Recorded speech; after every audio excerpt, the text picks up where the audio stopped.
Kenalkan, nama saya Jessica Sahabat Hapsari dari kelas 12 IPA 3. Saya ingin presentasi mata pelajaran biologi tentang pertumbuhan dan perkembangan pada tumbuhan dan hewan. Kemudian, pengertian pertumbuhan dan perkembangan dahulu. Perkembangan berarti proses menuju ke tingkat pematangan atau kedewasaan. Kalau untuk pertumbuhan, berarti perubahan pada makhluk hidup seperti ukuran, volume, dan juga jumlah sel. Pada tumbuhan, ada faktor yang mempengaruhinya. Yang pertama yaitu gen atau pembawa kode genetik, faktor lingkungan, dan juga hormon. Kemudian lanjut ke perbedaan antara pertumbuhan dan perkembangan pada tumbuhan. Contoh yang pertama yaitu kalau pada pertumbuhan adanya perubahan ukuran, volume, dan sel. Kemudian kalau untuk perkembangan yaitu proses menuju ke tingkat kedewasaan atau pematangan. Baru yang kedua yaitu irreversible. Irreversible yang artinya itu pertumbuhan pada tumbuhan yang tidak dapat kembali seperti semula. Contohnya yaitu batang tumbuhan tidak dapat memendek. Kemudian kalau untuk reversible yaitu sifat atau bentuk pada makhluk hidup yang dapat kembali seperti semula. Contohnya yaitu siklus reproduksi. Kemudian contoh selanjutnya yaitu kuantitatif. Kuantitatif ini dia itu dapat dilihat seperti ukuran atau volume pada sel.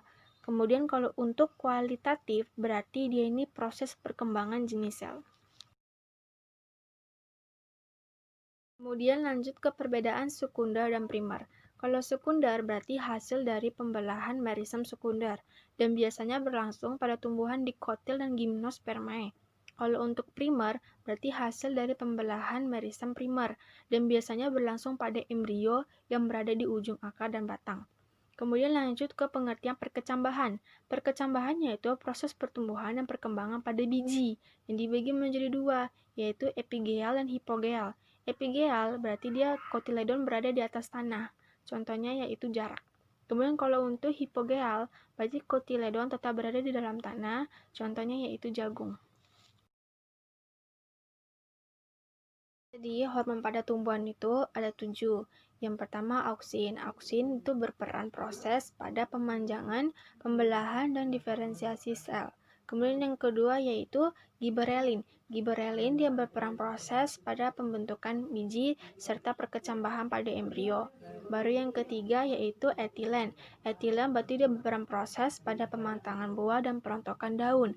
Habis etilen langsung ke sitokinin. Sitokinin dia itu berperan proses pada pembelahan sel. Habis sitokinin kita lanjut ke asam absitat. Asam absitat ini dia berperan proses pada proses penuaan dan juga gugurnya daun. Habis itu ke kaolin. Kaolin berarti berperan proses pada proses organogenesis tanaman. Kemudian lanjut ke asam traumalin. Asam traumalin berarti dia berperan proses pada regenerasi sel apabila mengalami kerusakan jaringan sel. Jadi semua materi tumbuhan tadi hanya itu saja, semoga bermanfaat. Kemudian pada hewan itu ada juga faktor yang mempengaruhinya, ada faktor internal dan faktor eksternal. Kalau faktor internal berarti dia terdiri dari gen dan hormon. Kalau untuk faktor eksternal berarti itu suhu, kelembapan, air, nutrisi, dan cahaya. Kemudian pada hewan itu terjadi dua fase, ada fase embrionik dan fase pasca embrionik. Pada fase embrionik itu terjadi pada kandungan. Kalau pada fase pasca embrionik itu terjadi setelah melahirkan. Nah, yang pertama itu fase embrionik. Pada fase embrionik ini ada juga beberapa tahapan. Tahapan yang pertama yaitu fase embrio. Pada fase embrio ini itu dimulai dari proses fertilisasi atau penyatuan sel telur dan sel sperma yang kemudian terbentuklah zigot. Kemudian yang kedua yaitu fase morula. Pada fase morula ini terjadi pembelahan sel. Pembelahan sel ini dimulai dari 1 menjadi 2. Kemudian lanjut pada fase blastula. Pada fase blastula ini terjadi pembagian sitoplasma kedua kutub yang dibentuk oleh fase moruta.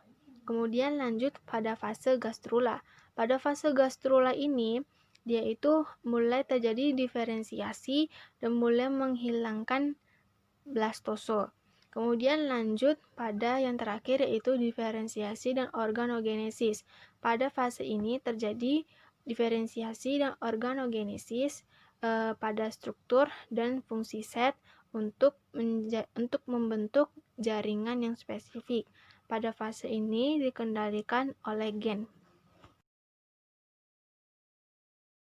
Adapun juga pada fase pasca embrionik yang setelah melahirkan itu dibagi menjadi dua, yaitu regenerasi dan metamorfosis.